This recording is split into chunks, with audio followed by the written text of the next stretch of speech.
Prince है वह social media पर कट्टा लहराते हुए नजर आया था। पुलिस ने मामले को गंभीरता से लेते हुए युवक की तलाश शुरू कर दी। छानबीन में पता चला कि युवक जक्कनपुर थाना क्षेत्र की मीठापुर बी एरिया का रहने वाला है, जिसके बाद पुलिस की टीम ने युवक को गिरफ्तार किया और थाने लेकर आए। हालांकि युवक की माने तो कट्टा उसे गिरा हुआ मिला था। और खबर मुजफ्फरपुर से है, जहां कांटी नगर परिषद क्षेत्र के एक उच्चतर माध्यमिक विद्यालय रतनपुरा में लोगों ने जमकर हंगामा किया और एक शिक्षक की जमकर पिटाई कर दी। दरअसल स्कूल के शिक्षक पर एक छात्रा के साथ दुष्कर्म का एक ऑडियो वायरल हुआ है, जिसमें शिक्षक और छात्रा के बीच हो रही बातचीत का ऑडियो है। इस ऑडियो के वायरल होते ही स्थानीय लोगों और स्कूल में पढ़ने वाले बच्चों के अभिभावकों में काफी ज्यादा आक्रोश है।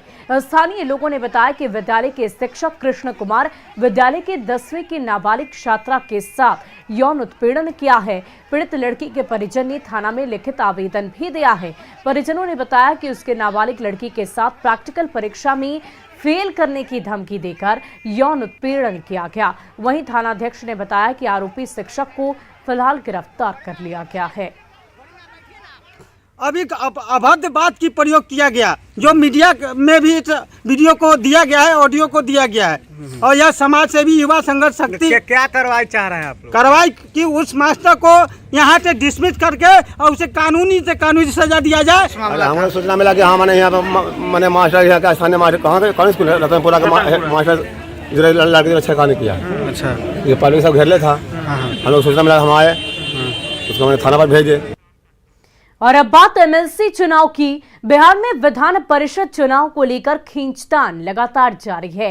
एनडीए में जहां बीजेपी बड़े भाई की भूमिका के लिए हर जोर आजमाइश कर रही है, तो महागठबंधन में आरजेडी बड़े भाई की भूमिका में अपने आप को रख रहा है। तो पहले भी बिहार में महागठबंधन ही था, लेकिन बीते उपचुनाव में किस तरह की राजनीतिक दुलत्ती ये लोग एक दूसरे को दे रहे थे, बिहार की जनता ने देखा था। और अब राजद उम्मीदवार घोषित कर रहा है। कांग्रेस पार्टी फिर राजद का पिछलग्गू बनने की कोशिश कर रही है।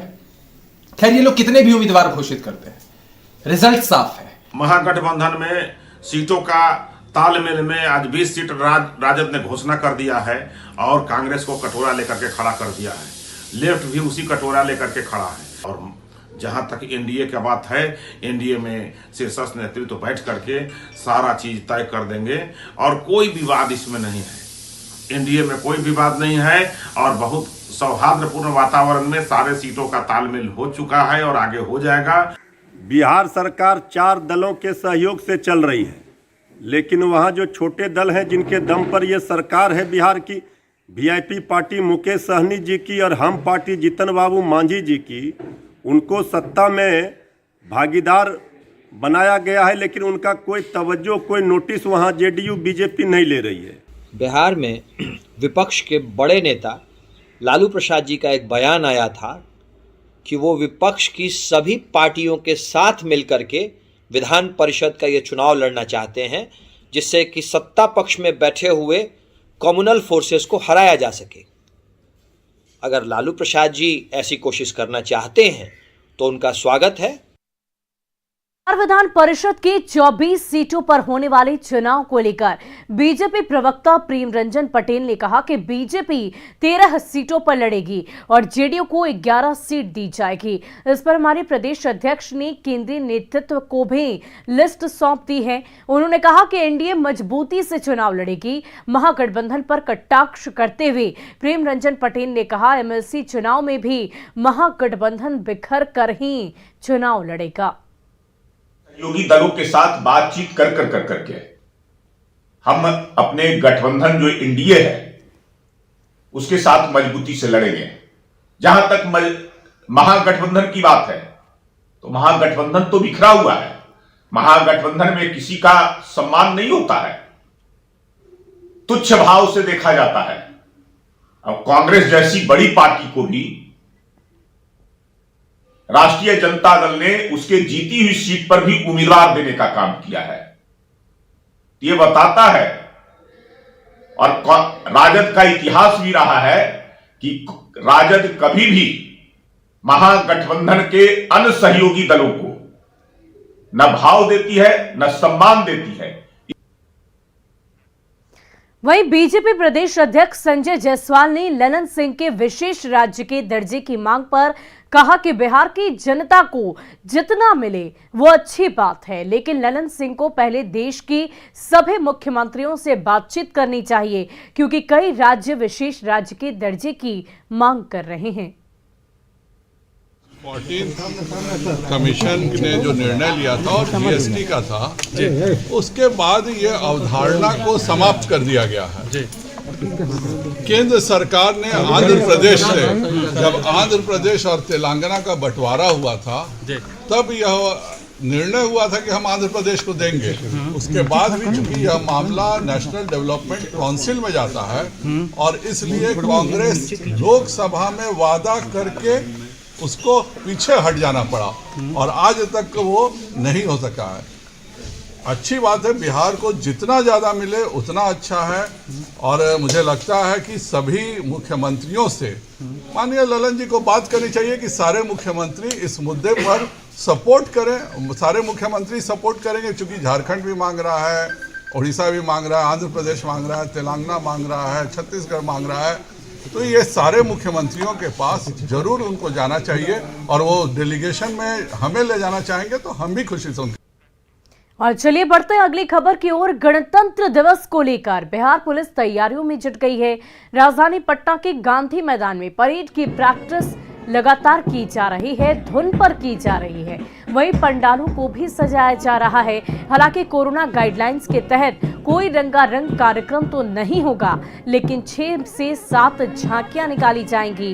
बिहार पुलिस और सीआरपीएफ की कुल 14 टीमें 26 जनवरी के परेड में शिरकत करेंगी और अधिक जानकारी दे रही है संवाददाता ऋतु रोहिणी। ठंड और बूंदाबांदी के बीच भी देशभक्ति का खुमार ऐसा कि गणतंत्र दिवस की तैयारियों में अभी से ही बिहार पुलिस लग गई है। आप तस्वीरों में देख सकते हैं किस तरीके से पंडाल से लेकर के परेड तक की तैयारियां जो हैं वो जोर शोर से उस पे बिहार पुलिस लगी हुई है।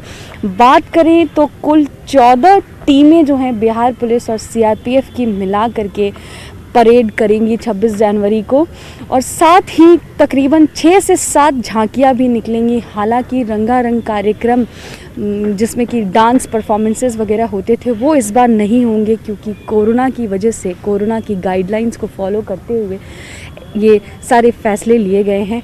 और साथ ही बाहर से विजिटर्स भी अलाउड नहीं हैं कि वो आएँ और यहाँ पे देख पाएंगे सामने से, मगर टीवी पर ज़रूर इसका प्रसारण होगा और टीवी पर इसको ज़रूर देखा जा सकता है। तो देशभक्ति में तल्लीन ये बिहार पुलिस के जवान जो हैं वो अभी से रंग गए हैं, जम गए हैं। कैमरामैन मनीष के साथ ऋतु रोहिणी, न्यूज़ 18 पटना। और मधुबनी में महामारी और कड़ाके की ठंड से प्रभावित लोगों के लिए मनरेगा वरदान साबित हो रहा है। हाथों में कुदाल थामे और चेहरे पर मुस्कान लिए ये मजदूर मधुबनी जिले के हरलाखी प्रखंड के हैं। कोरोना महामारी के चलते कुछ दिन पहले तक इन कामगारों के पास रोजी रोजगार का कोई साधन नहीं था, लेकिन पंचायत चुनाव के बाद ग्रामीण इलाकों में फिर से मनरेगा योजना के तहत विकास कार्य शुरू हो गए, जिससे हजारों हाथों को रोजगार मिला। सिर्फ हरलाखी प्रखंड ही नहीं बल्कि मधुबनी जिले के सभी 21 प्रखंडों में मनरेगा के तहत विकास कार्य किए जा रहे हैं। जिले के करीब 350 पंचायतों में नहर के चैनल की खुदाई के साथ ही नाला निर्माण, प्लांटेशन और तालाब की खुदाई का काम जोर शोर से चल रहा है। हम लोग बहुत खुश है, इससे रोजगार मिला है। बैठारूट है हम लोग, मुखिया जी हमको काम दिया, बस इससे हमको खुश है, बहुत खुश है। रोजगार मिलने से हमारा पूरा परिवार खुश रहेगा, खाएंगे पिएंगे अच्छा रहेंगे, इसके लिए हम बहुत खुश हैं। हर एक ब्लॉक में चैनल उड़ाई का काम चल रहा है, नाला निर्माण का काम चल रहा है, प्लांटेशन का काम चल रहा है, उसमें लोगों को इंगेज किया गया है, या और भी कई जगह पे खेत पौधे निर्माण कराया जा रहा है। इन सभी जगहों पे जो मजदूर जो मनरेगा में मजदूर हैं वो कार्य कर रहे हैं। निश्चित रूप से इस पे हम लोगों का काफ़ी एम्बिशियस टारगेट लेके हम लोग चल भी रहे थे और जो इस जिले का लक्ष्य था वो 70 लाख मानव दिवस सृजित करने का था। इस पे हम लोगों ने अभी तक 38 लाख मानव दिवस सृजित कर लिए हैं और रेस्ट पे भी हम लोग कोशिश कर रहे हैं कि जितनी ज़्यादा से ज़्यादा संख्या में लोगों को रोजगार मिले। और अब खबर बिहार के सियासत से। बिहार में उत्तर प्रदेश विधानसभा चुनाव को लेकर सरगर्मियां कुछ इस तरीके की तेज हो गई है कि अब एनडीए गठबंधन के दो घटक दल अलग अलग चुनाव लड़ रहे हैं, जिसको लेकर बिहार के डिप्टी सीएम तारकिशोर प्रसाद ने कहा कि यूपी में भले वो लोग अकेले चुनाव लड़ रहे हैं, लेकिन बिहार में एनडीए एकजुट है। चुनाव से बिहार क्यों प्रभावित होगा? उत्तर प्रदेश में हमारी एक मजबूत सरकार रही है, हम सब ने अच्छे काम किए हैं और हमारा वहाँ का गठबंधन का के स्वरूप में अगर ये सारे दल जिसकी चर्चा आप किए हैं वो अगर वो शामिल चुनाव के पूर्व में हम सब साथ मिलकर निर्णय लेते तो आपका यह प्रश्न पूछने का कोई औचित्य था, लेकिन अभी कोई प्रश्न पूछने का कोई औचित्य नहीं। गठबंधन में न कभी भीख होता है न कभी डील होता है, हम सब आपस में एक दूसरे पर विश्वास करके काम करते हैं। और फिलहाल